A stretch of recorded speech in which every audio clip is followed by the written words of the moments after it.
Hello বন্ধুরা, আজকে আমরা রান্না করে দেখাবো শিঙি মাছের পাতুরি। টাটকা শিঙি মাছের পাতুরি খেতে যে কত টেস্ট লাগে, না রান্না করলে বুঝতেই পারতাম না। মাছটা কেটে ধুয়ে পরিষ্কার করে নিলাম।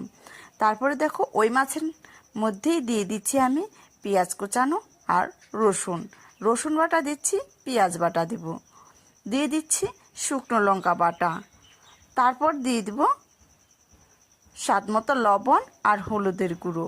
আর সম্পূর্ণ ভিডিওটা দেখার জন্য অনুরোধ রইল। দিয়ে দিচ্ছি টমেটো কুচানো একটা, কাঁচা সর্ষের তেল দেব, দিয়ে এটাকে বেশ করে মেখে 5 থেকে 7 মিনিট রেখে দিব। আমার একটু পেঁয়াজ কুচানো কম হয়েছে দেখে আর একটু আমি পেঁয়াজ কুচানো দিয়ে এটাকে মেখে নিচ্ছি। তারপরে দেখো 5-7 মিনিট রেখে দেবো। ততক্ষণ আমি কলা পাতাগুলো সেক দিয়ে নিচ্ছি।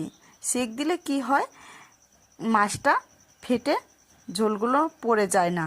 এইভাবে করে সেক দিয়ে নেবেন বা জলের মধ্যে সেদ্ধ করে নেবেন, কেউ কেউ যদি কলা পাতার পাতুরি করেন। তারপরে দেখো আমি রুটি ভাজা তাওয়ার মধ্যে কলা পাতাগুলো সাজিয়ে নিব, সাজিয়ে নিচ্ছি এইভাবে। তারপরে আমি দিয়ে দিচ্ছি উপরে যেটা মাছ দিব, ওই কলা পাতাটা সাজিয়ে নিব। একটুও কিন্তু ফাটা থাকলে কলা পাতা ভালো হবে না রেসিপিটা। তারপরে দিয়ে দিচ্ছি আমি সর্ষের তেলটা দিয়ে একটু মেখে নিচ্ছি।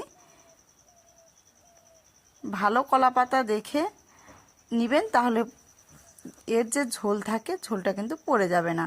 দিয়ে দিচ্ছি মেখে রাখা মাছগুলো, একটু ঝোল ঝোল টাইপের করব।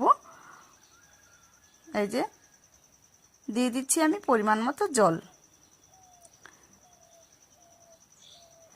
জলটা দিয়ে এখন এটাকে আমি কিছুটা ঢাকনা দিয়ে ঢেকে দেব। আরেকটু আমি দিয়ে দিচ্ছি সর্ষের তেল।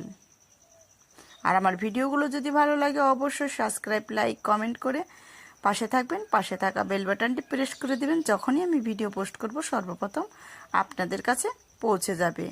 এই দেখো 5 থেকে 6 মিনিট জাল দেওয়ার পর ঝোলটা অনেকটাই ফুটে আসছে। আমি ঢাকনাটাও তুলে নিলাম।